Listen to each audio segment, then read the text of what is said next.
Hello everyone, I hope you're all doing very well. So we've recently done some pretty cool interviews with guys that work on the F-16. We first had an avionics pointy head, really nice guy. Then we had a pair of crew chiefs and we interviewed them. And now we've got a electrical and environmental technician. And we will be explaining what that means, so don't worry. That will probably conclude the F-16. Then we've already got interviews lined up for the Hornet, F-35 and other planes, which should be really cool. But let's get the F-16. So Rico's giving his time up for us, which is much appreciated. Thank you very much. Rico, would you like to give us a very brief, just background of yourself and your work history, and then a very brief explanation, layman's terms, of what your job is, please? Yeah, not a problem. My name is Ricardo. I've been in the U.S. Air Force for over 6.5 years now, 3 of which I spent as an F-16 electrical and environmental technician. And then the last 3.5 years, I've spent as an F-35 avionics technician at Hill Air Force Base in Utah. I didn't know it was 35er. Interesting. Yeah, it's been pretty exciting. As far as my E&E background, it's pretty cool. E&E mainly troubleshoots, inspects, repairs many of the electrical systems and environmental systems on the F-16, to include like the JFS, landing gear controls and indication, engine ignition, fire detection and protection, fuel control, equipment cooling, air conditioning, cabin pressure, oxygen, a whole bunch of the, other systems. There's a running joke in the Air Force that E&E stands for everything else, because whatever the crew chiefs and the hydraulics and the egress guys don't do, or the avionics guys don't do, E&E picks it up. So yeah, that's what I do. Roger, excellent. Okay, I missed the whole F-35 thing. So are we just doing F-16 today, or are we doing 35 as well? As a suggestion, Cap, I would suggest probably sticking with the F-16 for now and doing the F-35s.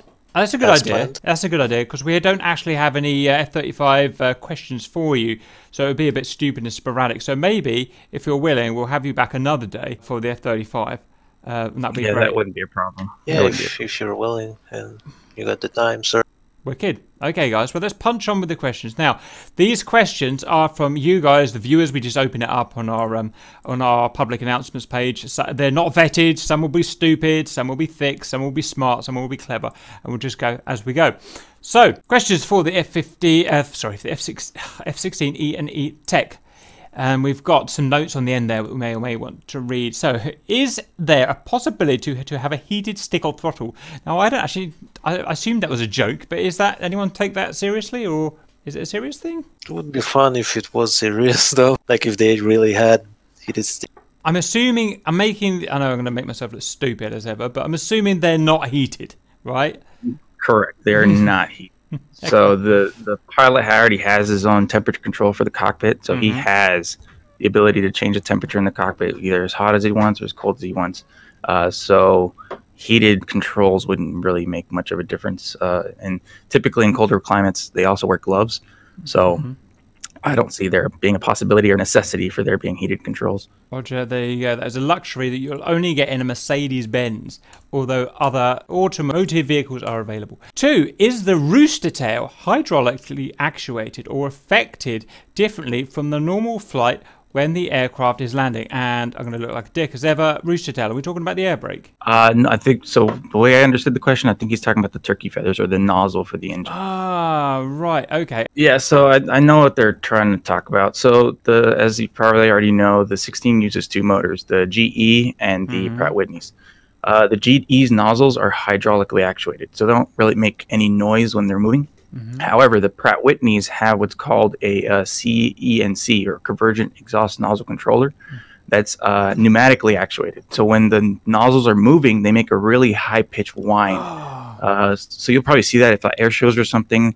The F-15s will do too. They're doing their nozzle checks. You'll hear the nozzles make a really loud, high-pitched whine as they're opening and closing. And as the pilots are landing and they're cutting back on the throttle, those nozzles are opening up, and that's the noise that you hear when they're landing. Now so that was the funny noise that I was used to hearing on the F-15. On the F-15 video. This may or may not be. Well, I'll see what you think about this. So I go down to RAF Lakenheath a lot. That's F-15C and Ds. I've never understood if they've got the Pratt & Whitney's or... I don't know what engines they've got. Everything I say seems to be wrong. But every now and then, one of them goes... like that.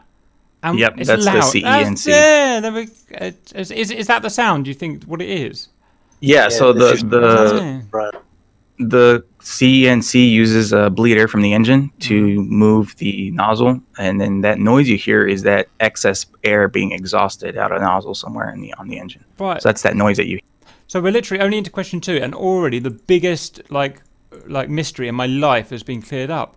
Wow, I like the way this is going, guys. Right. So now when everyone asks me what that noise is, it's the pneumatic bleed, and the actuation of the CD nozzle, or whatever you want to call it, the engine nozzle. Right. Yep. Excellent. Happy with that, guys. Right, we're going to keep punching on. Very good. How does the nose wheel affect the intake design and maintenance? Where the hell does the nose wheel go? Is it under... I'm just thinking, it is under the intake, isn't it? Yeah, it is under the intake, under the mouth of the intake. It doesn't really affect maintenance too much. If sheet metal or someone has to go and do repairs inside the intake, then if anything's in the way, then that stuff will just be moved out of the way. But normally, there's not a lot of intake surface maintenance that occurs other than like maybe touch-ups on the coating on the inside, like the paint or whatever. So how on earth does... I've never really thought about it before. Does the wheel go forwards when it goes up? It must go forward, mustn't it? How does that fit under the intake? The nose on the 16 retracts backwards and then rotates 90 degrees as it's coming up. So never knew that. And then the nose gear itself is mechanically linked to the door. So as the gear comes up, the door will close behind. Right. Okay. So it's not a separate system then. Correct. The nose door does not have its own actuator. It's just mechanically linked to the nose gear. It does, however, have its own locking mechanism to prevent the door from swinging open.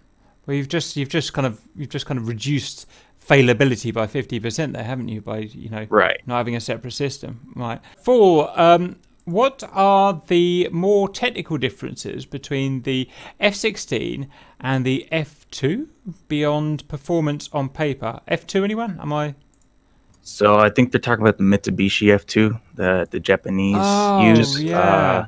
16. The only thing I know about it is that I used to fly it a lot in Ace Combat, and then that it's physically bigger than the F-16, but that's about it. I don't know any of the specific characteristics about the F2 compared to the 2. Oh, ever so quickly. Gotta go. It's called J2 though. Is it J2? No, that'd be Chinese. That'd be Chinese, right? So, but there you go.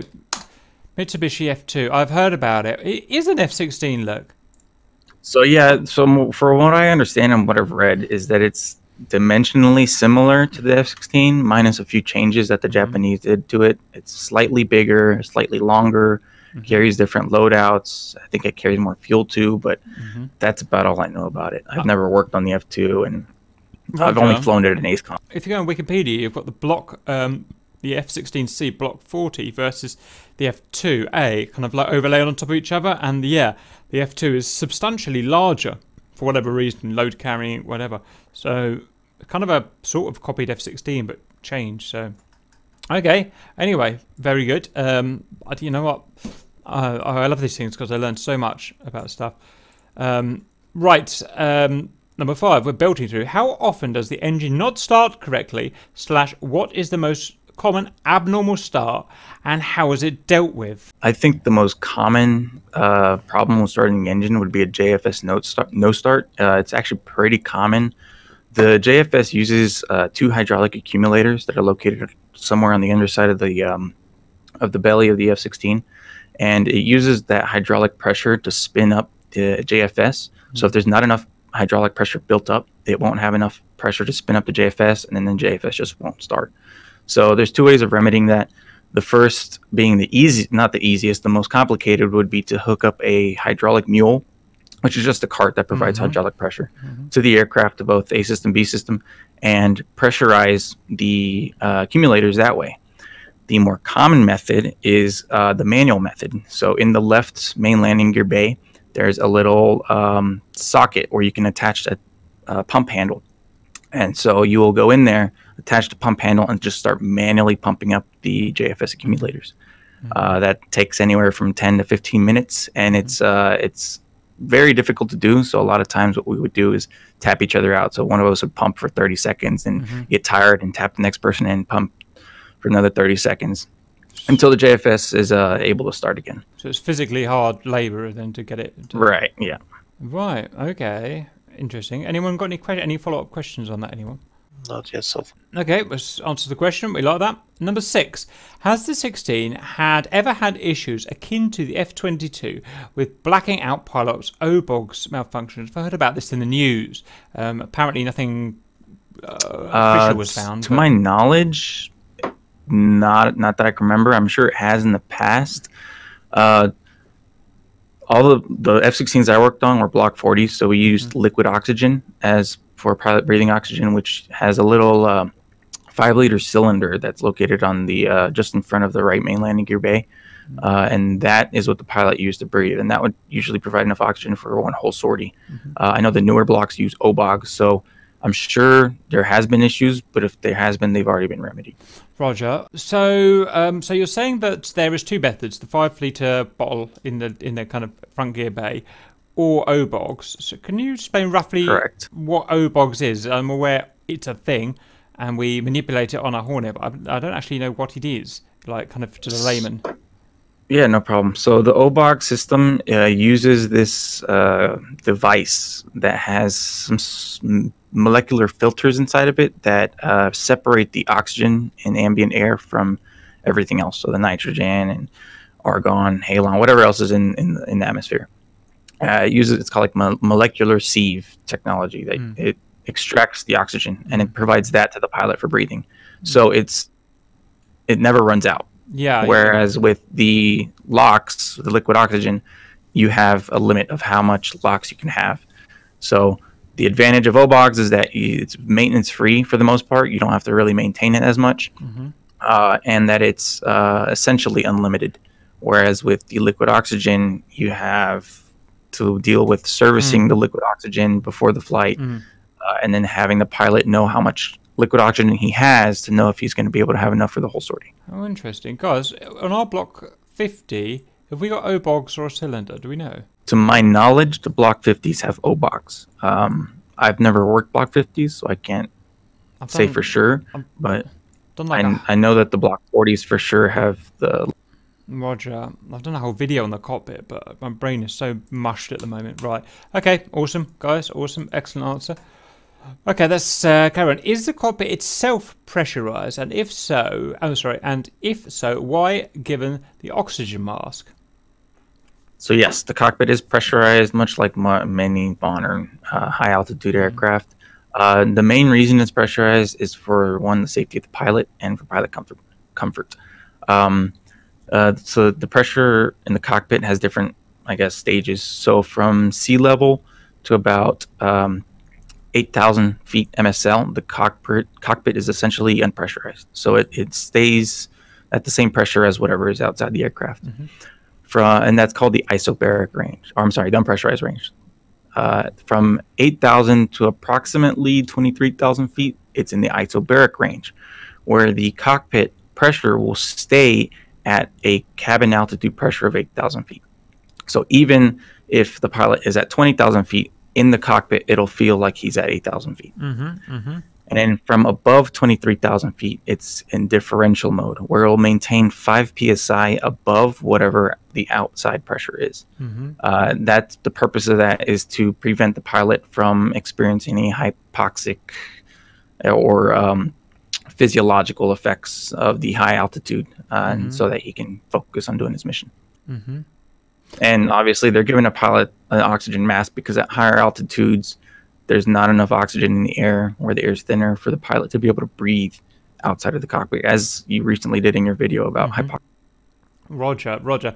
So one thing that I didn't understand at the time was inside the cockpit, yes, it gets pressurized, but what we didn't understand was that whether the air just inside the cockpit was purposefully oxygen rich, like is coming through the face mask, or whether it is just the same oxygen content as... Oh God, now I'm confusing myself now.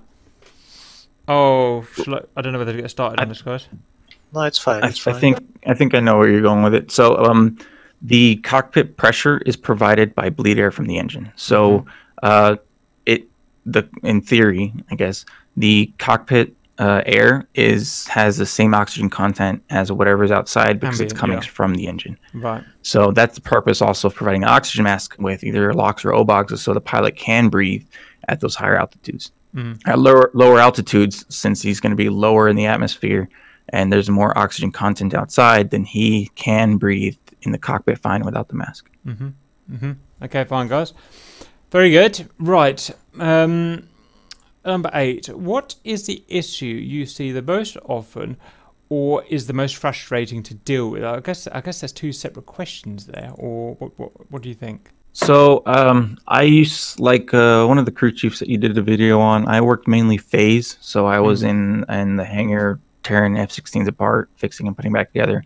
For me, the most frustrating thing was shady flight line repairs. So the flight line's job is to get jets in the air, fly sorties, drop bombs, whatever. And so they'll do whatever it takes to make a jet fly. So even if that means sidestepping the proper way of doing something, wire maintenance, for example, if there's a wire that needs to be spliced the proper way, they'll go and do it super quick. So instead of using crimpers, use some pliers and just squeeze the thing. So that's for me the most frustrating thing, because then I have to go in the back end and fix all of their mess ups.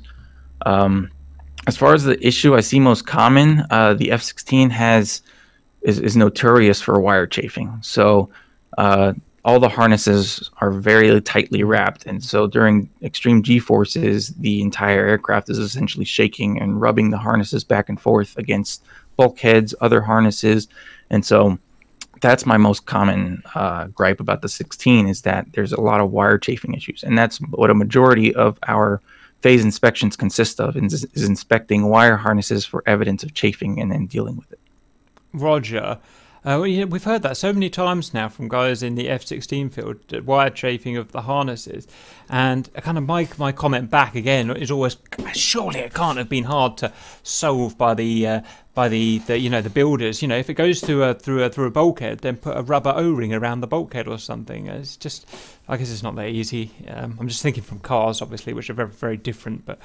Okay, and I can imagine the absolute nightmare that must be, having complex harnesses rubbing through and then shorts happening and damage happening down the line. Yeah, I can exactly see why that is common and infuriating.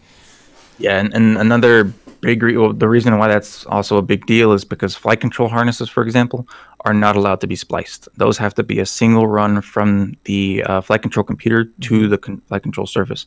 So if there's chafing in a flight control harness, two things have to happen. Either the harness is what's called piggybacked, where a new strand is ran from the flight control computer to wherever that specific wire terminates, or the entire harness has to be replaced, which is annoying.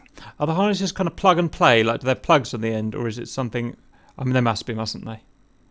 Sort of. Some harnesses have cannon plugs, which are just circular connectors that just thread on. Others are spliced, others are soldered, so it varies throughout the aircraft what type of connectors are on the harnesses, and that dictates what kind of repairs can be done on that harness.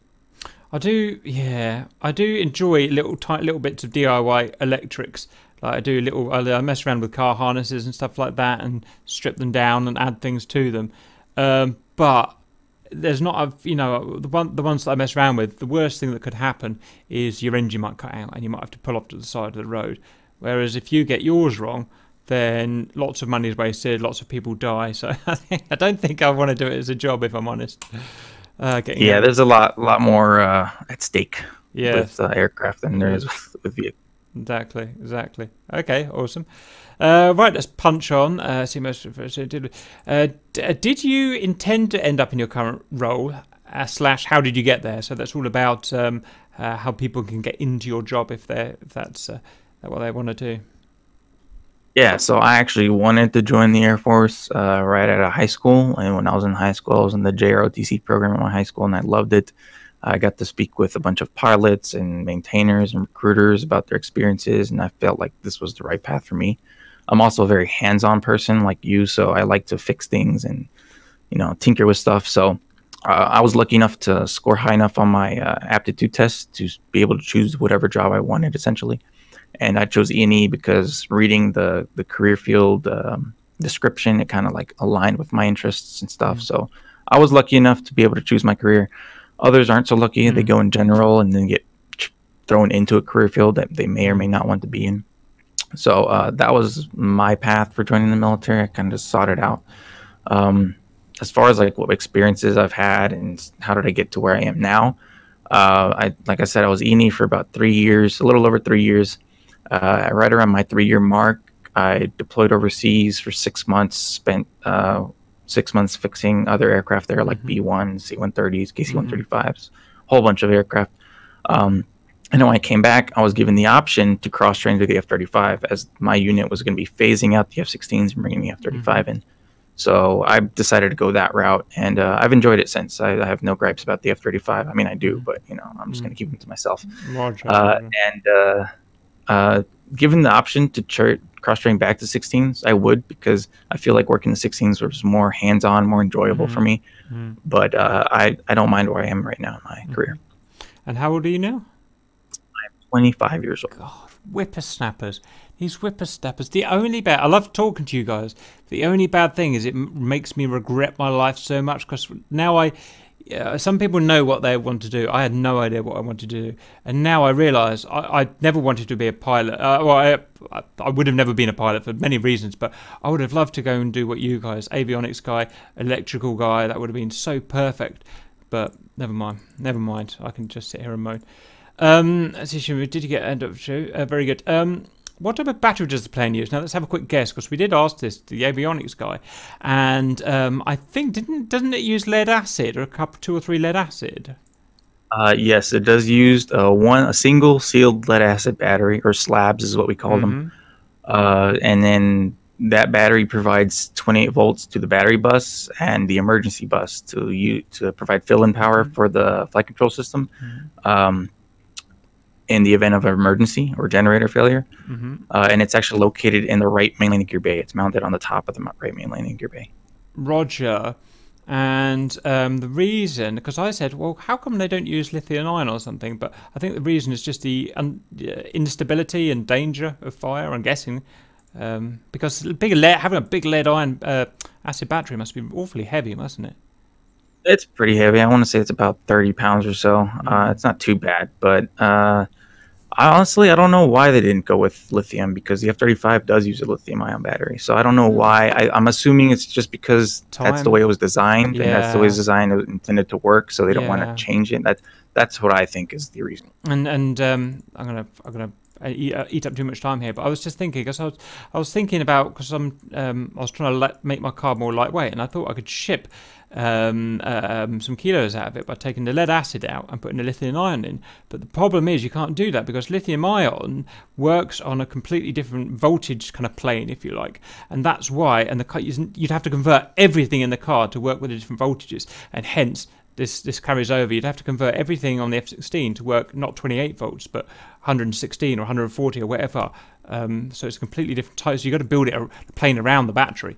It's just something interesting I was looking at. But oh, okay, guys. Excellent answer so far. I think we can all tell by the kind of way you're answering these questions that you've obviously kind of love what you're doing and you study this. Interesting, when I'm messing around with a car, I get the electrical diagram out, and you have you know what electrical diagram is, and for a car it is really complicated. You have such things that must be a magnitude of extra complexity. Do you have electric diagrams you have to look at for the 16? Yes, so there's a total of 4 wire maintenance books on the 16. The ones that contain the wire diagrams, each book is roughly 1,300 pages of diagrams. Shit! That's 2 books. Wow. I thought DCS manuals were big, 400 pages, but that's okay. You know what? That's a puny amount compared to the real things. I changed my mind. I'm glad I never did that as a job. That's funny. Right. Very good. Very good. God. Okay. Very interesting. Are there any significant parts of the plane that are electrically driven, e.g., electric servos, rather than hydraulically or pneumatically driven, e.g., solenoids? Okay. I mean, God, that's such a big question. I mean, there must be lots, but is there anything that maybe surprises you or that stands out to talk about? For the most part, everything is hydraulically or pneumatically operated. There are a few components that are electrically only, electrical only. Mm-hmm. For example, the canopy actuator is electric. But some of the pumps and valves throughout, like the ECS system, some of the fuel components are a combination of electrical and pneumatic. So, like for example, there's a certain valve that's pneumatically closed but electrically driven open. That way, in case it loses electrical power, it'll automatically shut back closed, or vice versa.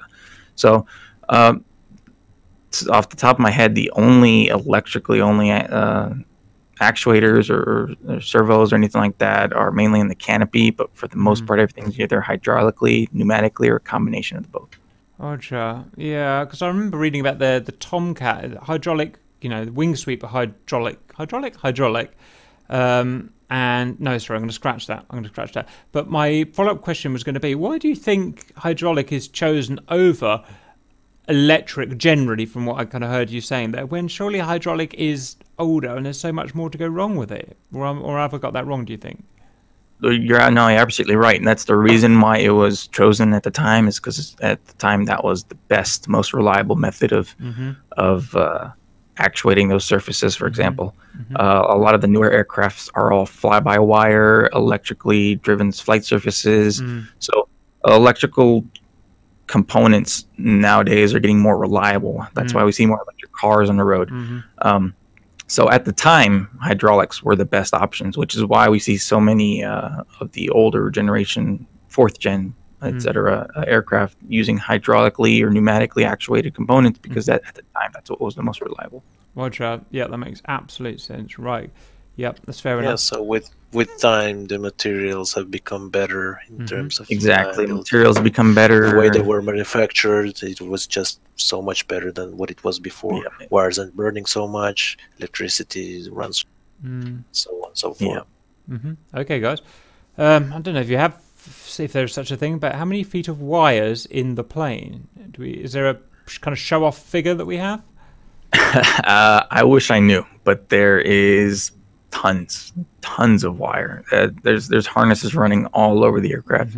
Every panel you open will have hundreds of harnesses underneath it. I couldn't even fathom how many miles of wires are in there, but there's many miles. I have a follow-up then, in that case.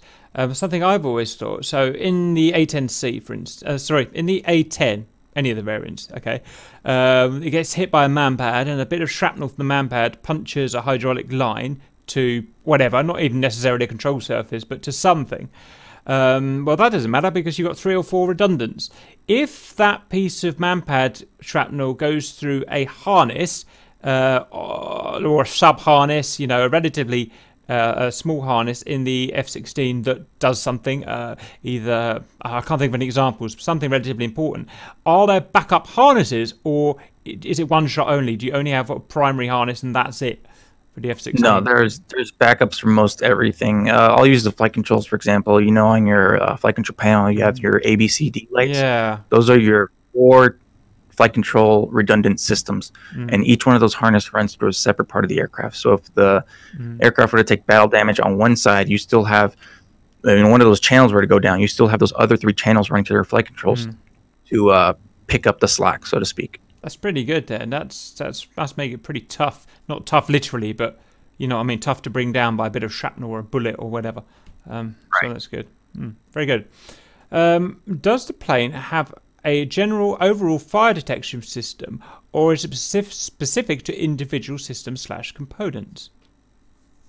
Yes. So the F-16 uses what's called fire and overheat detection loops. They essentially work by there's an outer conductor and an inner conductor. And in separating them is this temperature-sensitive eutectic salt. It's a form of salt. It's temperature-sensitive. So when it's in solid form, it creates high resistance. So the way it works is if there is an overheat or fire condition, then that heat would melt the salt at whatever given temperature the salt's designed to melt and create a short to ground in that circuit. And so that will then illuminate the caution light in the cockpit, telling the pilot there's either an overheat condition or a fire condition.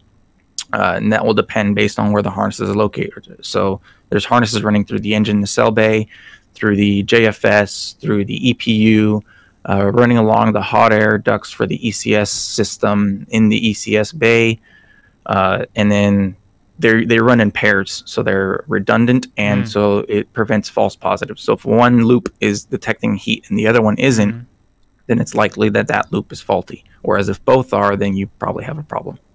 Right. I mean, that was literally going to be my follow-up question. Do you ever have shorts or malfunctions in the salt-based detector? But so do you need, so for a component, I don't know, let's say a part of the engine, do you need both detectors to be triggered for that to trigger a warning to the pilot?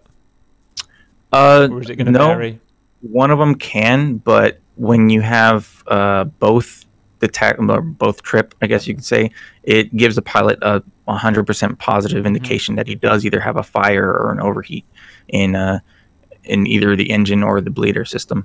And unlike many different aircraft, the F-16 doesn't have a fire suppression system, so it doesn't have a extinguisher of some sort. So you're kind of either left by trying to get the airplane back home or pointing it in a safe direction and punching out. Yeah, roger. Interesting, very interesting. Okay, 14. Can you explain how the JFS starts the engine? And we kind of covered this before, but to be honest, I wouldn't mind another explanation of it. Probably best if you can specify what the JFS is and how it starts the engine, please. Yeah, so the JFS is the jet fuel starter. It's essentially a small turbine that drives the ADG, or the accessory drive gearbox, that then turns the engine. So the way it works, I'll just run through it, is when you put your start switch to either start 1 or start 2, the JSF inlet and exhaust doors will open. And then once they're in that full open position, those 2 JFS start accumulators I was talking about earlier will discharge hydraulic fluid that's under high pressure to the HSM, or the hydraulic start motor. The hydraulic starts motor's job is to spin the JFS. The JFS will then start spooling once it reaches a certain RPM. Fuel gets throwing into the JFS, and the JFS then starts running on its own power. During this whole process, the JFS is mechanically linked through the ADG, the accessory drive gearbox, to your power takeoff shaft, which is essentially just a drive shaft that's mechanically linked to the engine. So as the JFS spins, it's also spinning the engine. Then, once the engine gets up to speed and it starts introducing its own fuel and ignites, at that point the JFS then shuts down, the engine is driving on its own power, and then now the engine is providing power through that same PTO shaft to the ADG to run your ADG mounted accessories like your generators, your hydraulic pumps, etc. Yes, excellent description there. So I had, generally speaking, with other kind of modern-ish aircraft, I haven't really looked into this, but this JFS type idea, is this a standard type idea on a similar era aircraft, or is it something specific to this aircraft? Have you found? I'm not exactly sure. I've only worked 16s and 35s, so I can't speak for any of the other same generation. But I would assume it's something similar. It has some sort of gearbox to run the generators and stuff like that, but I can't say for sure. Roger. I mean, the word we have a lot around most aircraft I hear is APU, but we don't have an APU certainly in this aircraft, do we?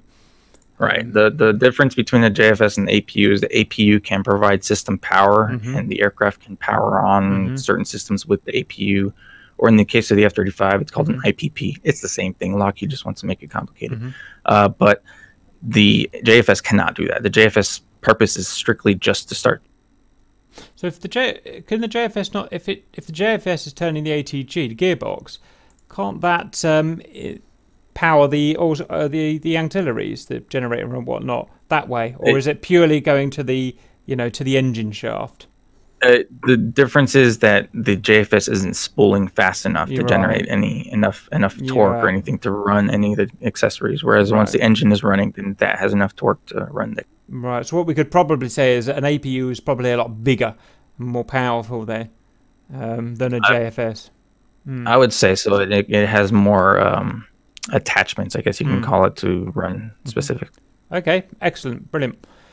Let's go on to 15. How common are landing gear control issues, e.g. computer state disagrees with physical state, or landing gear doesn't lock in place, etc.? Okay. Just need to understand the question. I'm just going to read it again. How common are landing gear control issues, e.g. computer state disagrees with physical state? So the computer might say green, all your gear are out, but in reality they're not actually out. Or landing gear doesn't lock in place. Okay, I get it now. And yeah, I imagine that's quite a big thing for you, maybe? Yeah, so a lot of my, I guess you could say, job was landing gear control and positioning. So they're not too common as far as problems related to the landing gear. The positions or the problems tend to come from faulty position switches or a faulty valve or an actuator that's usually just changed and then the gear is working properly again. But there's also maintenance-induced problems that occur. I remember one time we were working in phase, and it was during a gear change. So I think it's 800 hours, if I'm not mistaken, the gear has to be completely changed for stress and whatnot. And part of the ops checks was to do a gear check where we put the jet on jacks to lift the jet off the ground, run the gear up and down multiple times. And the gear on the main landing gear, the rear on the tricycle gear on the 16 is not hydraulically actuated down. It's only hydraulically actuated up. So it uses gravity and wind resistance to pull it down. So when you put the landing gear handle down, the door actuators will open and the gear is just supposed to fall down. That wasn't happening. And we spent many days troubleshooting as to why. We were thinking is maybe bad sensor, a bad valve.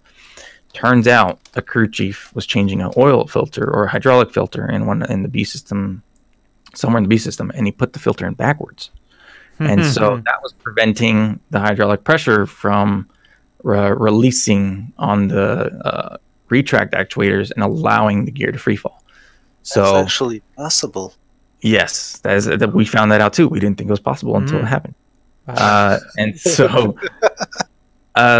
most of the issues, like I said, are just faulty mechanical components, or in this particular case, faulty maintainer. So was it an oil? Was it an hydraulic oil filter? Did you say it was put in wrong? Yeah, it was a hydraulic filter in the B system. It was somewhere in the B system loop for the landing gear. I don't remember which filter exactly, but it was put in backwards. And so when the filter cover was installed, it was blocking off one of those ports internally on the filter. I have a similar story. It's much, much less sexy, I must admit. But I remember when I was putting an engine back together, car engine, they had a little, hydraulic oil-fed hydraulic valve that pushes on the timing chain tensioner, it's called. And it has a tiny little oil filter in it, and I did put that back in the wrong way as well. Almost probably for the same reason. It means the hydraulic, the pusher, the arm, wouldn't push and it wouldn't tension the chain, and things ended very badly. So I just found that interesting coincidence. And another thing I picked up for there, you've just given myself an RC. Are you still awake, RC? Nope. We've given myself an RC, a new thing to test in DCS. If you go out inverted, will the rear gear come out or not? I wonder if they've modelled that or not. In theory, it should, just because of wind resistance. That's also pulling it back. In theory, I'm not sure. I think that would also depend on the angle of attack. So if your nose is pointing more upwards and there's not enough air running through the gear bay, that could. I don't know if they've modeled that in DCS. I'm here, Cap. Roger. I just thought that'd be interesting to test, but we'll have a go anyway. Right. We can give it a shot. We will. Why did you sound terrible? What are you up to? I'm on my phone. Roger. I want to ask that question, Cap. No, yes. Hello, Welshie. Welcome back. Have you got the access to the questions, Welshie? I don't. Because someone send them to him. I'm going to continue because we're using the man's valuable time. Okay, excellent answer again. If the air conditioning breaks down, is that sufficient to ground the plane, or can a pilot still be made to go fly in 43-degree weather with his AC blasting hot air? I'm going to assume that's 43 degrees C. Of course it is. We're English. Oh, true. But yes and no. So if the ECS system we're blasting hot air to the avionics components, then yes, that can ground the aircraft because obviously avionics need cool air to cool the systems down, like the radar and mission computer, flight control computer, etc. However, if the pilot is experiencing discomfort, that may not always mean that there's something wrong with the aircraft. So, ironically, there's this valve in the ECS system called the priority valve. And its job is to cut off cold air to the pilot if the radar and avionics equipment starts getting too hot. So, like I said, pilot has control over the temperature in his cockpit. If it's a hot day and the pilot's cranking the AC, but the radar is like, hey, I'm getting too hot, the priority valve will close and then cut off cold air to the pilot and then start sending that cold air to the radar. And so the pilot will call on a red ball for cooling, and we just have to tell them to suck it up because the radar is more important than it.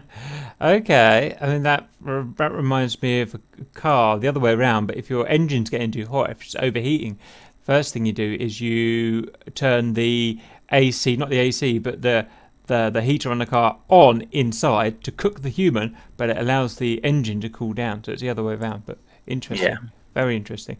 Can I get a link to the question? Sorry. Yeah, because someone, send him the link, please.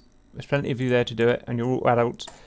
Okay, 17. Is it possible for an EMP attack that must be electromagnetic pulse attack, to affect or disable F-16? And how is the equipment on board designed to counter or neutralize situations like this? Brackets, what about, we'll probably not talk about the stealth planes, but is there EMP protection built in, is what he's asking. Yes, so many of the critical components are EMP hardened. So the F-16 in particular uses shielded cables and harnesses to prevent electromagnetic interference to be induced into the circuit. So usually it consists of some sort of metallic shielding over the harness itself or over the individual wire ties or wires or wire pairs. Just since it's asking, the F-35 uses a similar type of wire in addition to fiber optics, which are inherently immune to EMI. Well, this is, we have to expand on this because this is cool. That's right, so I don't really know much anything about EMP, but when I remember watching The Matrix or The Matrix 2, they do that big EMP thing, don't they? They go pew and it blasts all of the robots. So when we're talking about danger from EMP, do you reckon they were designing for danger from like Russians doing some sort of attack like in The Matrix, or like kind of something more mundane like something in the jet kicking out some extra EMP, you know, a generator that's kicking out some extra Gauss or something like that? Do you know what I'm saying? I think both. So first, for the self-protection, so the generator as it's spinning will generate a magnetic field to prevent current from being induced that way. But also I think at the time during like the height of the Cold War, nuclear threat was a thing, and nuclear explosions generate electromagnetic pulses. So if there were to be a nuclear explosion in close proximity, not enough to annihilate the aircraft but enough to be close to that electromagnetic pulse, you don't want that pilot to be able to still fly that aircraft. So I think that's the intent behind it, is to prevent against those sort of attacks. I don't think anytime soon we're gonna see some sort of device like in Batman or something that just generates a magnetic pulse and just obliterates everything out of the sky. Because it takes a vast amount of energy, I'm guessing. Right. Hence the nuclear bomb but yeah, sure. Very interesting. I would have thought you would have said no because it would have added too much weight or something, and there was no chance of it. But it's very interesting that it is. It's only certain systems, like not everything. Not everything is electromagnetically hardened. Just critical components like flight controls, communication, stuff. Okay. It would also be important because those planes could drop tactical nuclear weapons, which could cause EMP. Correct. Makes sense. Okay, guys, very good. Punching through this, just going to check the recorder. It's good. Okay, 18. Are there any lights that commonly go out have issues? Now, I wasn't sure what he meant. If he meant cockpit warning lights, if he means, you know, kind of interior lighting, exterior lighting. I don't know. Everything, I suppose. Any thoughts on that? Yeah, so everything can go out on the 16. Caution lights, interior cockpit lighting, the console lighting, like the green stuff that lights up the letters and stuff, those panels can go out. Exterior lighting, everything can go out. So usually it's something as simple as just changing a bulb or sometimes the entire assembly has to be changed. But yes, lights do go out, and that's part of our checks and phase, is to run up all the lighting all on the aircraft and to test it. And one thing I want to point out is I watched your video recently on the lighting for the F-16 since they finally added it.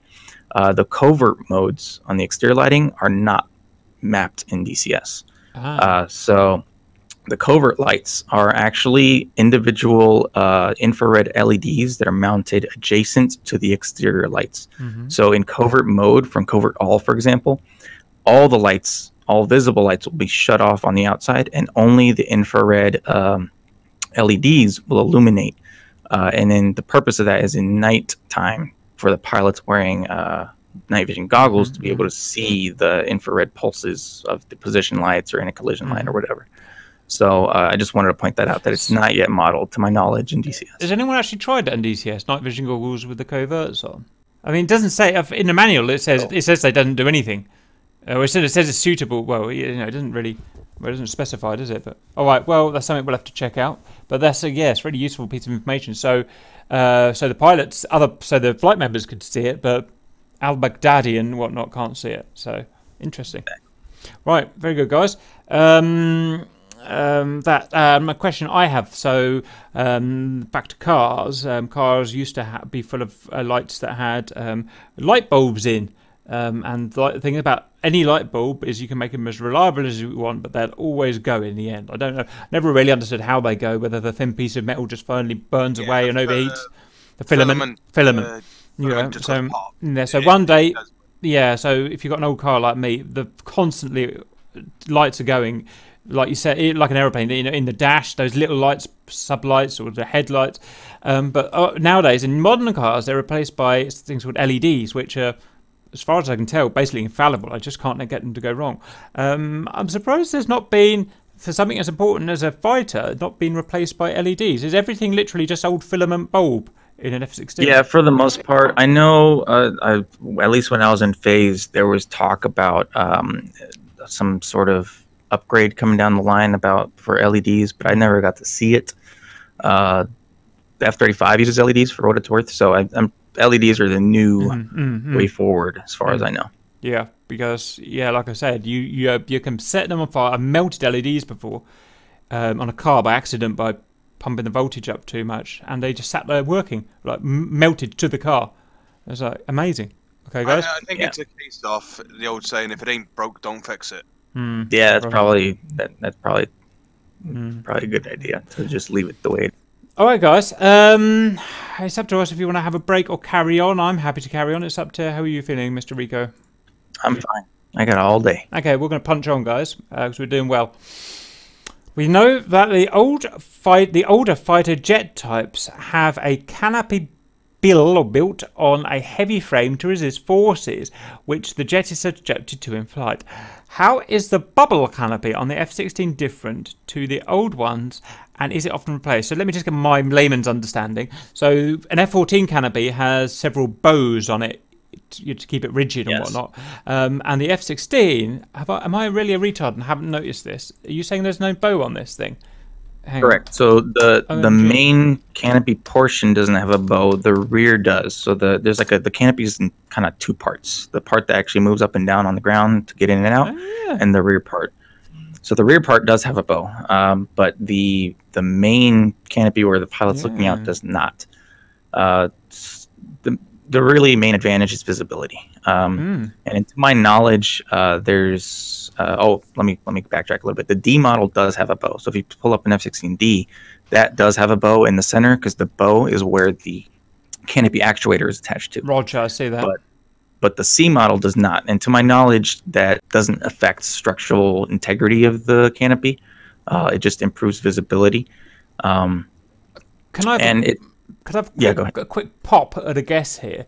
so the guy's talking about the guy's saying that it's not got the bow reinforcement, especially around the front of the other planes, and I guess around the front is where you're going to get the biggest forces. Do you have a problem with deformation? I'm wondering. One thing I've noticed about the F-16 is that I don't know what you call it, but the metal bit under the canopy that goes up with the canopy, the frame, I suppose you call it the frame, is really beefy on an F-16. It's like 8 inches kind of tall and quite thick. I wonder if they had to make it super big and strong like that because of otherwise deformation in the canopy. Would you agree with that, or is it just wrong? That's precisely why that heavier frame on the bottom adds structural support around the canopy, and a lot of people don't think about this, but in addition to the frame, cabin pressure also assists in maintaining the structural integrity of the canopy. So if you got pressure on the inside pushing outwards, it's going to be harder to cave that in. That's interesting. And we talked about the material with the actually, I think it was with the avionics guy, and it's everyone seems to have a different answer, but it's polymer, plasticky. It's not like a glass. It's a kind of polymer based. It's like a polycarbonate acrylic blend of some sort. But I don't know. It's not glass though. No. But and I just found it interesting that I've got the rear. I replaced the rear window of my automobile with a cheap shitty version of that called not plexiglass, what's it called, guys? Just plexiglass, something like that. Yeah, it's fiberglass. Plexi. It's that. And one thing I noticed is that if it's unlike the normal glass, when I'm driving along, it goes and wobbles in and out, wobbles. It deforms because of various forces on the car, vibrations, pressure differentials, turbulence and stuff like that. It just makes me wonder if this or any other canopy, I don't suppose there's an answer that anyone knows, but I wonder if it kind of morphs under forces and wobbles like my rear thing, or whether or not.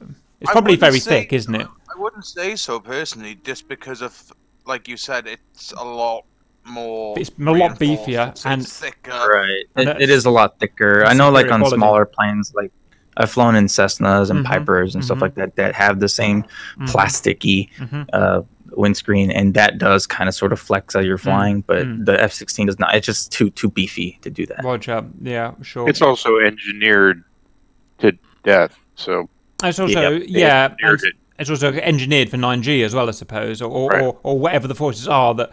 Okay, let's push on. I think we've replaced that, or have we? Subject flight. How is the bubble canopy on the different to the old ones, and is it replaced often? I'd actually refer you back to the first, the avionics guy. He actually did a good explanation of how often it's replaced and stuff like that. Unless you want to add anything, Mr. Ricardo, I'll just refer him to that. No, that's like, we can just leave it at that. I personally have never messed too much with the canopy. It's only been changed when I've been in phase, it's for different reasons, whether it had a crack that was at a limit or whatever it is. But it's not replaced too often unless there's something. So I take it, like, obviously when it comes to the cracks and stuff, how they find that out is X-raying it, right? Kind of. So there's these tools that NDI uses to scope the canopy for micro cracks and they do it for all the big bulkheads as well. I don't know how they work because they're experts at it, not me. But I know that if something's not within limits, then that's enough to call that canopy bad.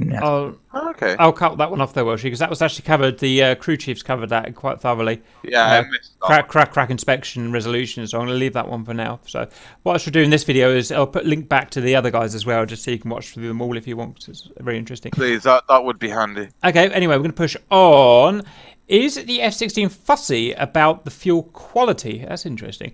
As it operates around the globe and fuel in foreign locations, bases, can be of lower spec. Any issues? Not really your thing, but any thoughts about that? Yeah, it's not really my thing. I know it can use a bunch of fuel. I wrote down a list here just because I was, curious myself as what fuels it can use. But the fuels that it can use is JP4, JP5, JP8, JP8 Plus, NATO F-24, F-27, F-34, F-35, F-37, F-40, F-43, and F-44, as well as commercial Jet A, Jet A Plus, Jet A1, Jet B, and TS1 are all the approved fuels. Okay, that's very interesting. It means that you might as well be speaking Chinese to me. But which one is the one the Air Force is using? So we use JP8 and Jet A mainly, at least at my base. I don't know. I think across the globe it just varies based on location and availability. But I know stateside at least met the two main ones that are used. So does So the commercial is considered one of the main fuel types. Okay. Yeah. Would the fuel have an impact on performance then, or no?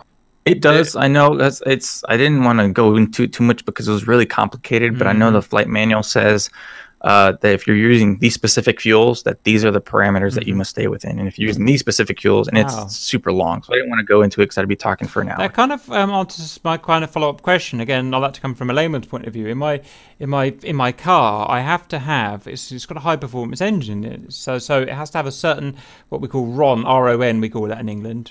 I call it resistance of knock. I mean, it means that's something else, but that's near enough. And if you put a fuel from a pump with lower RON in it, then the engine basically damages itself. It blows itself up. I was just wondering if anyone else out there, because we have some really intelligent listeners, viewers, that know so much, if there's a similar thing in aeroplanes where obviously, yes, we can reduce by the sounds of what you just said, yes, you probably can, because it sounds like you have to stay in with a certain scope of performance if you have a certain type of fuel. So presumably you could damage an engine. You could get something similar to kind of engine detonation in a turbine. It'd be very interesting if anyone knew anything about that. But okay, we're going to push on for that, guys. I know we could sit and talk about that for ages, but we've got a lot to get through.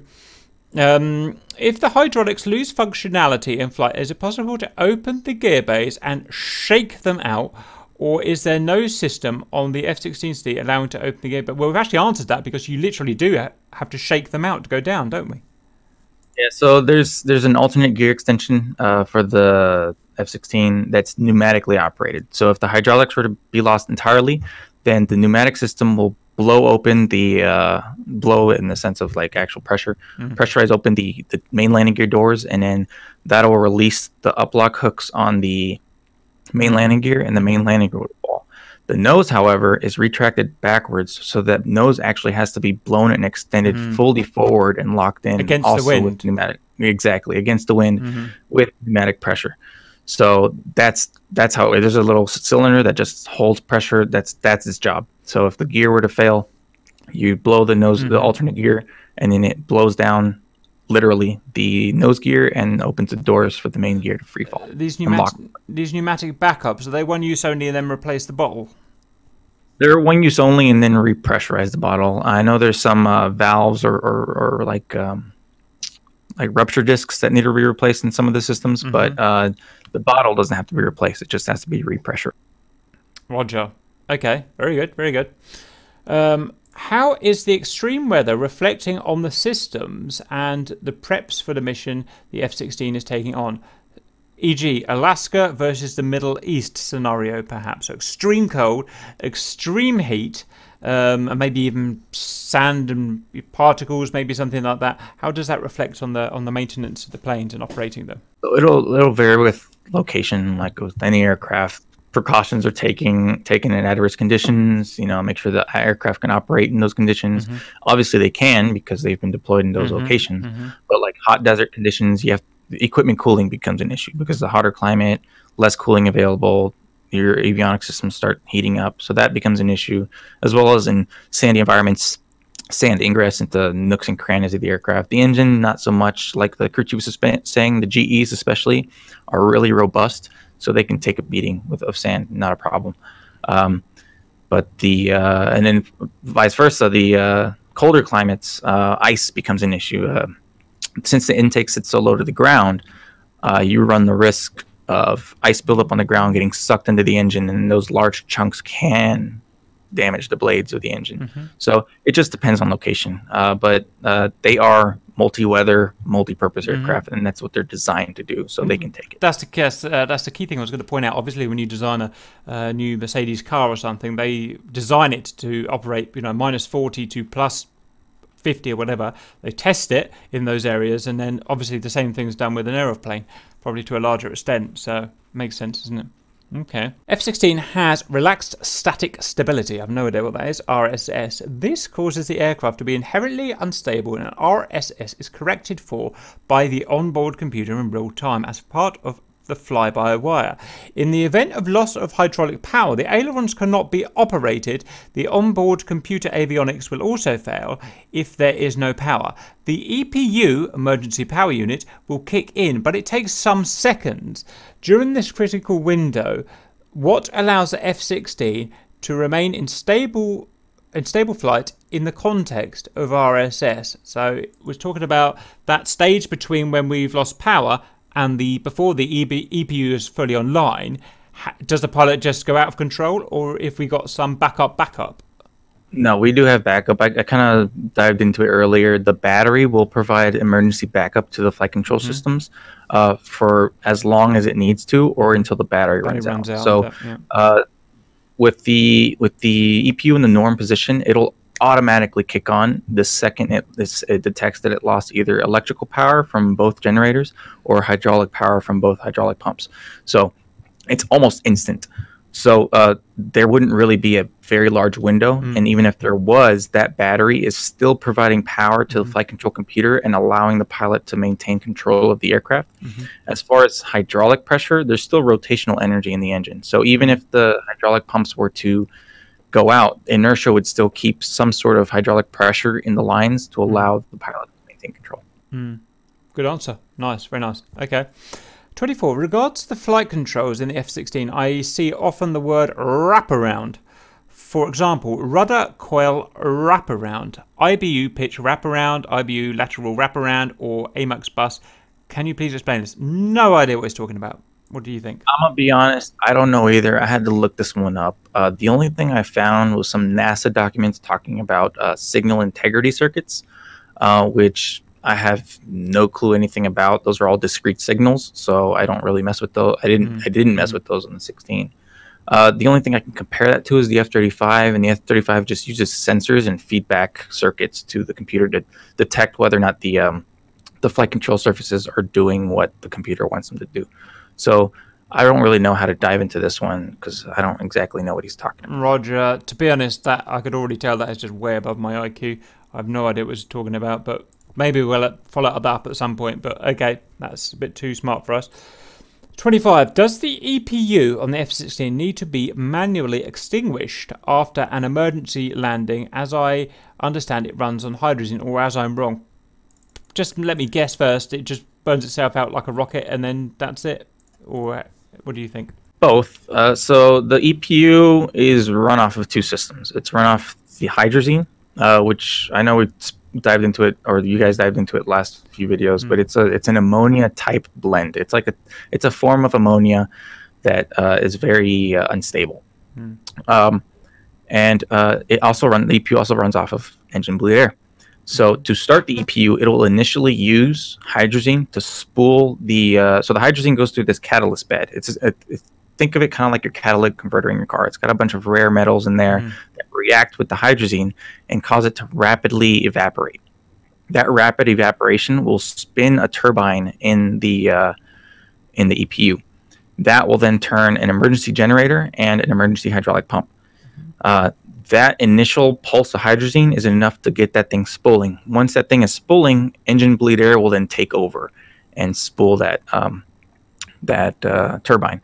And then hydrazine at that point will only be used as fill-in in case the engine can't provide enough bleed air, or if the engine were to cut out entirely. At that point, it'll just be running solely on hydrazine.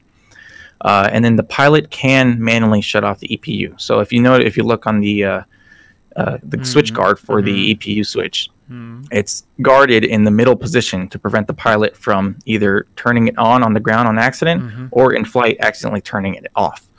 So once the EPU ignites and it's running, if the pilot has to land, he can manually extinguish the EPU or until the hydrazine fuel runs out. And do we know how the extinguishing method works? Does it just cut the flow of hydrazine? Yeah, so there's a valve in the hydrazine system, so it uses nitrogen to pressurize the hydrazine fuel tank, and that nitrogen pressure is what pushes the hydrazine out. So it'll just close that valve and stop pressurizing the tank, and then the hydrazine will just cut out. Roger. Excellent, excellent, very good. Are there any safety issues to personnel when testing the F-16 radar on the ground? What an interesting question. Do you test the radar on the ground? I never really thought about it. So this would be more of an avionics related question, but yes, avionics crews can test the radar on the ground, but there's certain precautions that have to be taken. Anytime there's any sort of radiation, there's some sort of hazard, especially with something as powerful like a radar. So I would remember when avionics would run radar checks, they would have to tow the jet to a specific location away from everyone else, and then cordon off the area to prevent anyone going into it, and then operate the radar on the ground that way. That was just to prevent people from entering that radiation zone and being exposed to that radiation. I don't know the details on how or what they do when they're doing that. I know that it can be done though. Roger. By the sounds of things, it's probably not more than just taking it out and pointing it into the middle of nowhere. You know, it's probably or into a big mound of dirt or something. But interesting though. Okay, guys. If a pilot wipes out by mistake the everyone loves this question. If you zeroize the data and kill the brain of the jet, can it be returned to service? We've actually had this question before, because I know it has been done in real life by a silly pilot or a tech I've forgotten. But please, let's have your take on it. Again, this is more of an avionics related question, because E&E doesn't deal with the mission computers nor with digital flight control system computers. But if the pilot were to wipe any internal logic of any of the computers, those components can be replaced, and then it can be returned to service. Roger. I guess at that point, it would just rely entirely on the skill of the maintainer as well as parts availability. Roger, I remember, from this was answered clearly by the avionics interview that we did, and yes, there was I can't remember if it was a pilot or a tech. I think it was a pilot. He zeroized by accident. He would literally just press the wrong switch. Humans are do things like this, especially me. Zeroized it, and it basically wipes the hard drives, if it would ROMs or whatever on the aeroplane to stop the Soviets or getting hold of it. And yes, some boxes, some gizmos had to be replaced, and a bunch of guys with laptops or computers had to go in and reprogram the jet, but nothing was seriously damaged though. It's all reprogrammable and reprogrammable, I was assured by the avionics guy. So yeah, and that sounds about right, because on the F-35 it's very similar. Okay, guys. 28. Are the export Vipers exactly the same as far as systems, avionics, and capabilities as the ones built and operated by the USAF or a few tricks up their sleeve? That's an interesting one, because usually when I'm struggling to think of examples. I'm thinking F5, but usually, quite often, when manufacturers export planes, they tailor them to that country. MiG-29G, for instance, the G's for German, because they wanted their MiG-29 set up in a certain way, and there are lots of examples of that. So that's a question about the Viper, and I don't see why you would know, but just if you know anything about that. Again, I'm not entirely sure. I know there's either the crew chief or the avionics guy you talked to last said that he went to another foreign country, and then their aircraft were entirely different to the aircraft he was working on. I think it was 15s or something. I think it was the Israelis. I think it was Israelis, yeah. And yeah, so it like you were saying exactly. Each country will tailor the aircraft to its needs. So I'm sure that the F-16s for whatever Saudis or whoever else has them out in the world are tailored specifically to their needs. Like, take example, the conformal fuel tanks. The U.S. doesn't use those. Only those other countries do. And so the aircraft had to be modified and tailored specifically to use those conformal fuel tanks. So our jets have specific systems that we need. Their jets have specific systems they need. So it's just tailored to each country. Their needs. So the answer is almost certainly yes, but we don't have the details, and I don't know if anyone does. Okay. Right. And I'm sure there are systems we won't give them. Yeah. Yeah, the Israelis, for example, they would use only the two-seaters on all their aircrafts because they empathize on the WISOs and the capabilities of a two-man crew on every aircraft. So they only use like a dual crew. Are you Israeli, Ghost? I am Russian. I live in Israel. I've been living here for 24 years. So yeah, that, the conformal fuel tanks, the Greek also use the conformal fuel tank version. And I think the avionics are Israeli made. Elbit Systems is the company that makes them. And Rafael, the guys that make the Elint, what's it called, the latrine pod, only the lantern pod, yeah. Yeah, these things. So they have a bunch of latrine pods that they are refurbishing. They bought it in big bulks from the Americans, and they also made their own version. Okay. I can't remember the name off the top of my head. Very good.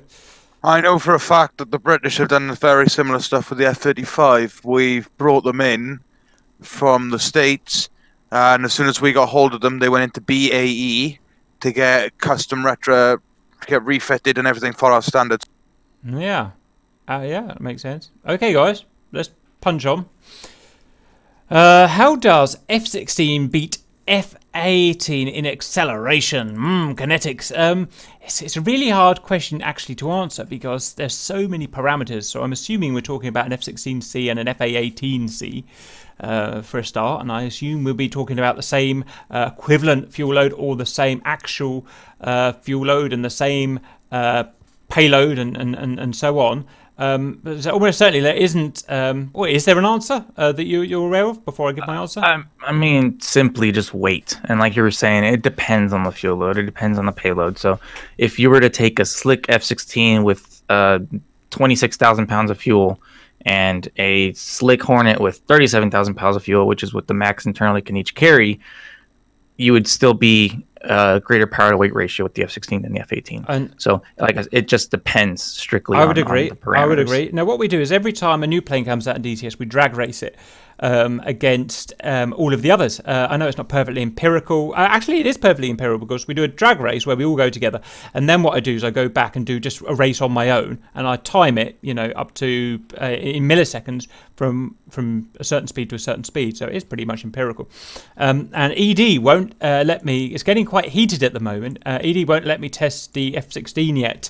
I'm being prohibited from testing it. So until they've finished tweaking it to get it, what they want to do is get it perfectly accurate to the real F-16, which is incredibly hard to do, obviously, because it just is. It is. And so once I get the permission to do that, I will then do that. Get that data, and we can then actually compare it, at least in my test, with my configuration.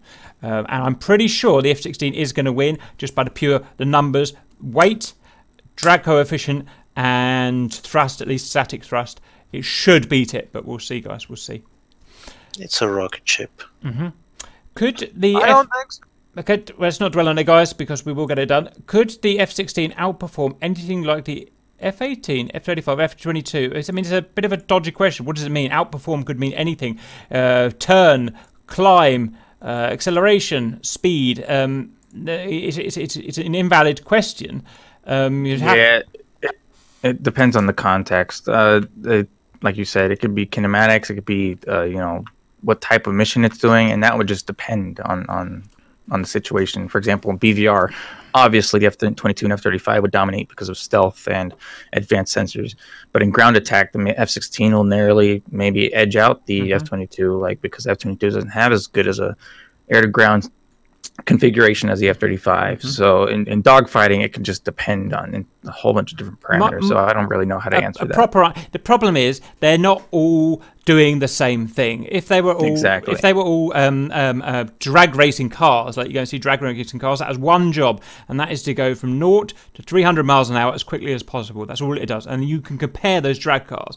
These, you can't actually really compare them in terms of the question, because they're all good at different things. That good at something where that's not very good at something. That's good at something where that's not very good at something. That's good at something where that's not very good at something, and so on. They all have their ups and downs. Like I said, I've got a whole massive playlist of about 50 videos comparing these different aeroplanes, but they're all compared in different ways. I compare them, and so the F-16 will outperform F-18 in some ways. F-18 will outperform F-16 in some ways.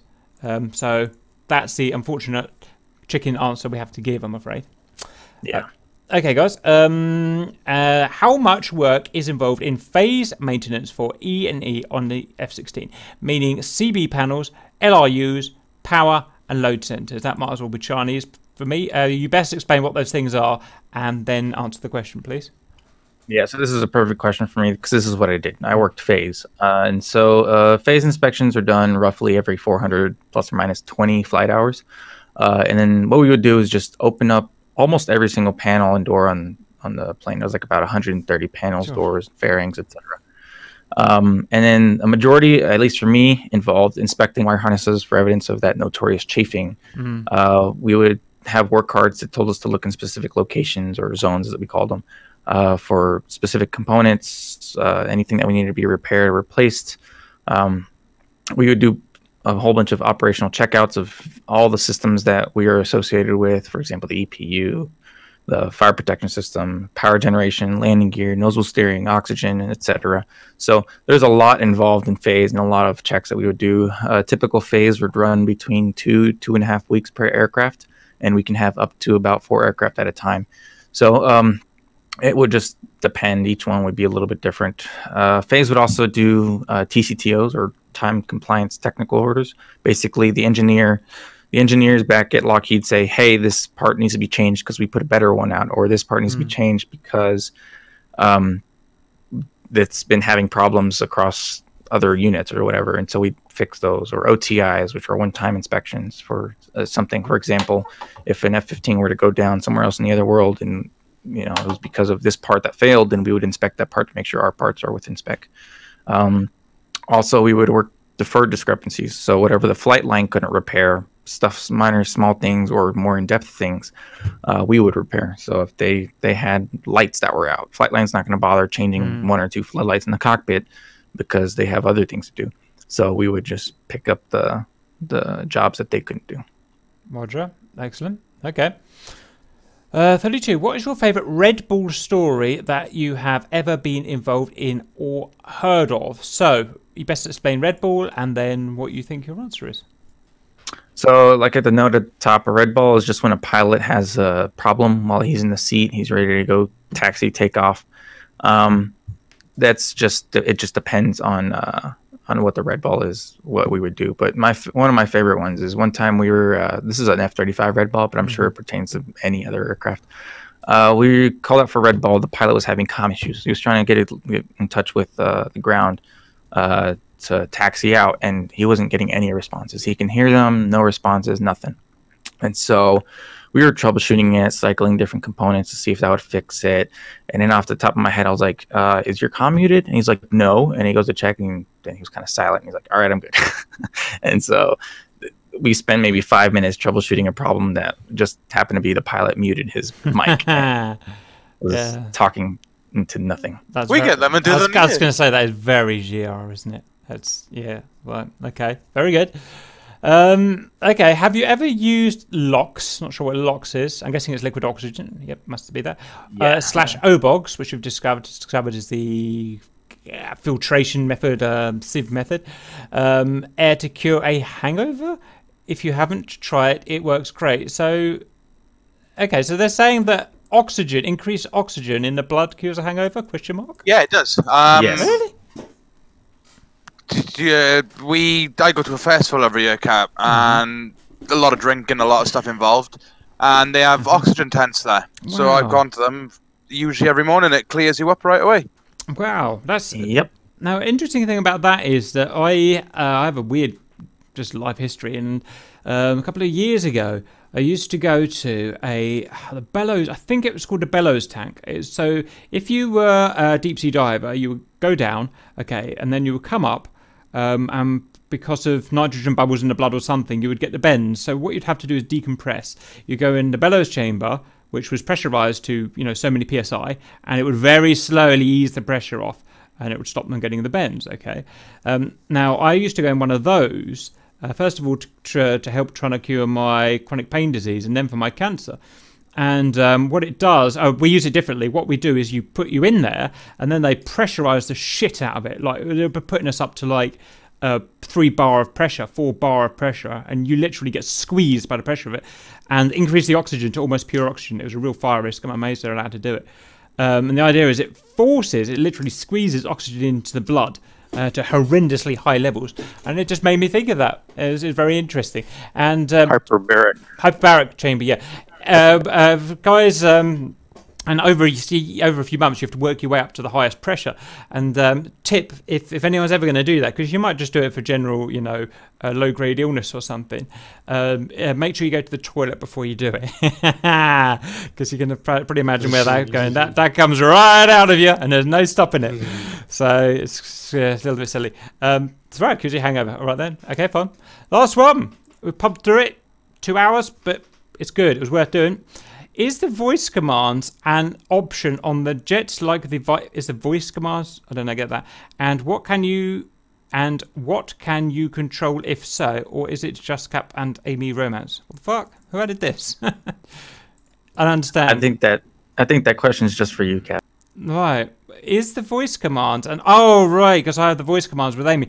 Well, it's irrelevant because Amy's just left and shacked up with Growling Sidewinder, so she left. God damn it, I thought I had a chance. No, Really? she said specifically that, I guess maybe you haven't seen the video, our social rating on Hoggit Reddit wasn't high enough compared with Growling Sidewinder and 104th Maverick, so she's ran off with them. And there's nothing we can do. Can't buy her back. I thought I had a chance. Well, apparently not, guys. I tried my best, but there's only so much I can do. Right, quick fire question. Anything anyone wants to add to Ricardo? Anything anyone wants to ask him based on his experiences before we sign off? Considering you've worked on both F-16 and the F-35, which one would you say you prefer the systems on? I feel like the F-35 is a lot simpler, but that also means that it's easier to work on, and I like getting deep, dirty, and complicated with wiring diagrams, and it's just not a thing right now with the F-35 because it's so new. I'd also like to point out my buddy Foxhound. He's in the lobby. He is actually retired Air Force. He's did 20 years. I think he's trying to sort out his mic right now. But he did many years on B1s as E&E, and then we worked together as 16s on E&E, and then he transferred over to the 35s with me as well. And he recently retired, so he might be able to provide some insight as well and get his mic working. So I think the next thing, I have to sign off now, guys, because I'm going to get my bits ripped off by Alison otherwise. So the next thing to do, first of all, obviously, thank you very much, Ricardo. That was an exceptionally researched. You can tell that he's the kind of guy that's gone back, researched all those answers, whereas I'm the kind of guy that just turns up and blags it, as you probably noticed. Researched that, and he just knows his shit anyway, which made for a fantastic interview, and I'm sure everyone will enjoy that and appreciate that. But the next thing I think we need to aim for there is the F-35 E&E with yourself and your friend, maybe. Or you can do it yourself, or you can have yourself and your friend. It's completely open to you. Now, usually with the F-16, I've not really been getting in any trouble, although it is a frontline fighter. Generally, it's pretty obvious what's classified and what's not. We've not managed to get ourselves in trouble with the F-35. I'm sure it'd be very easy. I was just going to get ask. ourselves in trouble. So my request from Ricardo, and he is this kind of guy, would be to give me a paragraph, if you can, at some point, just saying what we are allowed to ask about and what we aren't allowed to ask about. So the questions that we fire at you about it are relevant. Otherwise, we're just going to ask you a load of stuff you can't answer, and it's going to make for a really shit interview. Is that something that's feasible? Yeah, I think so. Dan, you think that's possible? Yeah, absolutely. Hey, Dan. Hey, how's it going, Cap? Okay, thank you very much. Glad to you made it in. Okay, guys. Well, Is he a robot? who's the robot? Are you a robot, RC? You're the robot, RC. Uh, Okay. I think it's because I'm using my phone. Okay, guys. So, thank you very much, and I'll send you away. Now, you're welcome to hang around and chat, but for the video, I'll send you away now. Now, we're booked for the next week or so doing a new aircraft that's just come out. So there's certainly no hurry. But yeah, if you can write something what you want to be asked and what you don't want to be asked, rough specification, I'll get that out to the fans, the viewers. They'll come up with the questions, and then in a couple of weeks' time, 3 weeks' time, whatever, we'll rearrange an interview and get on with the F-35, maybe even B-1 Sounds like at some a point. plan. All right, guys, brilliant. Sounds like a plan. Absolute pleasure, Yeah. boys.